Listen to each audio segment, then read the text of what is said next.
Welcome back, everyone, to the Baseball Plays YouTube channel. Today is Wednesday, February 5th, and I'm back breaking down some more plays for you guys for the Wednesday slate. Have a couple more games to look at for Wednesday night, both of them being on ESPN, so everybody should be able to watch these games on ESPN. But before we do that, let's break down the games we had on Monday night. Monday night, 2-2 day kept us afloat for the Tuesday night slate and the Wednesday night slate. I'm going to be breaking down, but Knicks minus 5.5.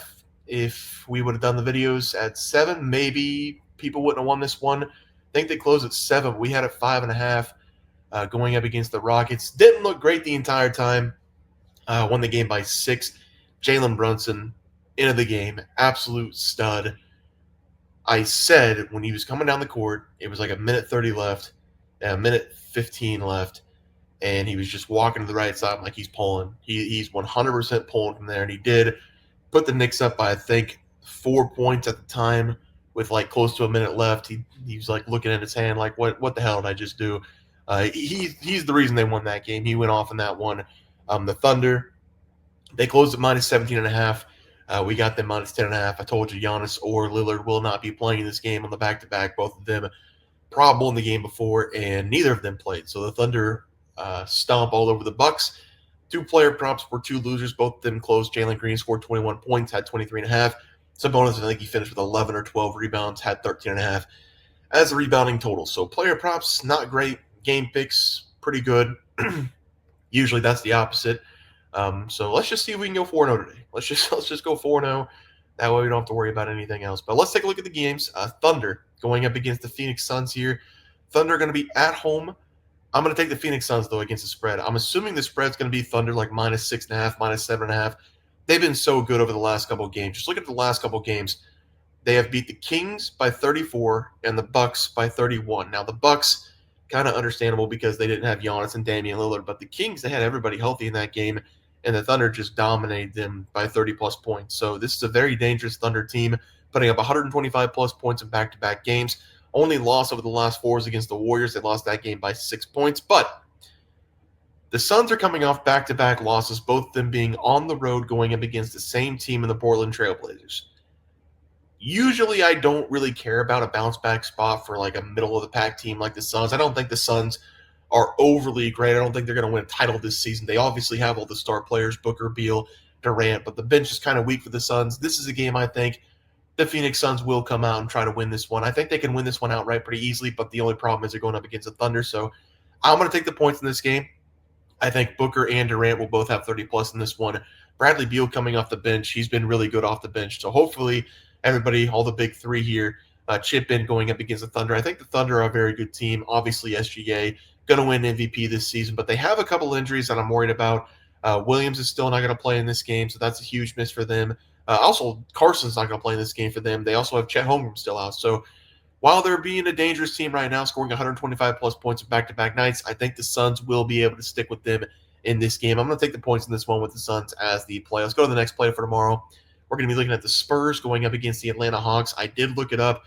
De'Aaron Fox, really good addition for the San Antonio Spurs. Now they have Chris Paul, De'Aaron Fox, Wemby, Vessel. This is going to be a good team, a good young team next season. I think they're going to make the playoffs this year as well, but this is going to be the team of the future. And a lot of these teams are starting to do this, like the Rockets. They've got several young superstar players coming up, going to be just like the Spurs. So we'll see what happens next year with this team, but I'm going to take them here to cover the spread against the Hawks. The Hawks are dealing with a couple injuries of their own. Jalen Green, not going to be Jalen Green. Look at my brain. Jalen Johnson, not going to be playing this game for the Hawks. That's a huge blow for them. DeAndre Hunter still coming off the bench. They're not going to put him in the starting lineup once again, even though they really need him in the starting lineup. This Hawks organization is just an absolute mess. I'm going to take the Spurs here against the spread. I did look it up. De'Aaron Fox not going to play in this game most likely. I know he didn't play on Monday night. They're on a 6-game road streak, or a 6-game road trip before the All-Star break, so we might not see De'Aaron Fox until February 20th. That's what the article said.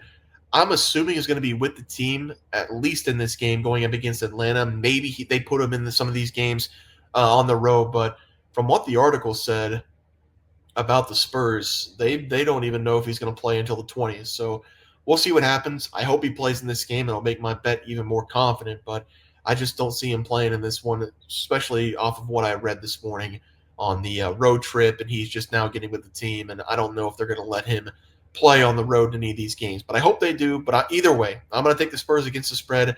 They've been a good team all season long, coming off back-to-back losses, though, one against the Memphis Grizzlies, one against the Heat. They're going to bounce back here on the road against Atlanta. Atlanta has not been a good team over the last several weeks. They had that run in the NBA Cup, but now this team is just losing game after game after game after game. So give me the Spurs here against the spread as the final play of the day. Let's move on to the player props. We are going to be taking SGA over his total points. What he's doing is absolutely insane. Now, if this one goes above 32.5, I'm going to have to pass because in back-to-back games now, SGA has scored 25 plus points in the first half, and he has gone under the total. He scored 34 points last night, or 2 nights ago, I guess, against the Milwaukee Bucks, and he had 25, I think, in the first quarter on 9 of 11 shooting and made 1 3 and 2 free throws. So, no, he had 21. Sorry, he had 21 points in the first quarter, and then he went under the total of 34.5. So this guy's an absolute stud. I understand that. He went 15 and 19 from the field.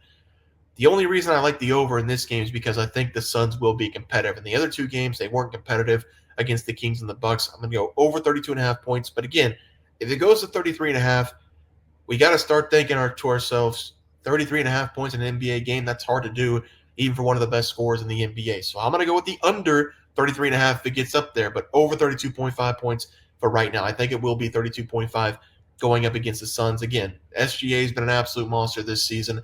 30-plus points in 5 of the last 7 games, had 29 against the Kings and 27 against the Nets. But other than that, he's one of the best shooting guards in the NBA. He might be the best shooting guard in the NBA, shooting 53.3% from the field. He really doesn't take a lot of threes, but he's just an automatic scorer. I'm going to go over 32.5 points in this game against the Suns as the play. And for the last play of the day, DeJounte Murray.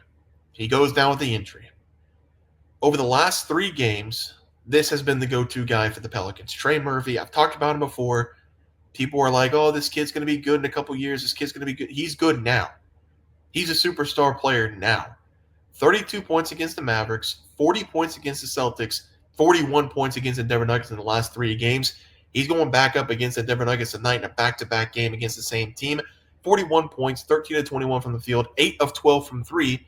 And you're thinking, wait, 8 of 12 from 3, that's never going to happen again. Well, he's done it in back-to-back games. 8 of 12 from deep against the Celtics and the Nuggets. He's made 5+ threes in 3 consecutive games. 22.5 is my guess. It's been at 20.5, 21.5, over 22 last night going up against Denver. I'm guessing it's going to go up just a little bit more again today.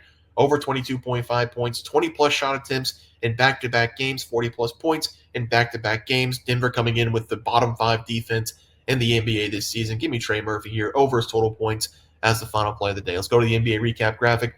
We're going to be taking the Spurs against the spread and the Suns against the spread. I think the Spurs can blow out the Hawks. I don't know if the Suns will be able to beat the Thunder, but I do think they cover the spread. Coming off back-to-back losses, you have Durant, you have Booker, you have Beal. Those guys don't like losing. I'm sure they're going to have their maximum effort in this game going up against the Thunder. We're going to go with SGA over 32.5 points. I'm probably going to cut it off at 32.5.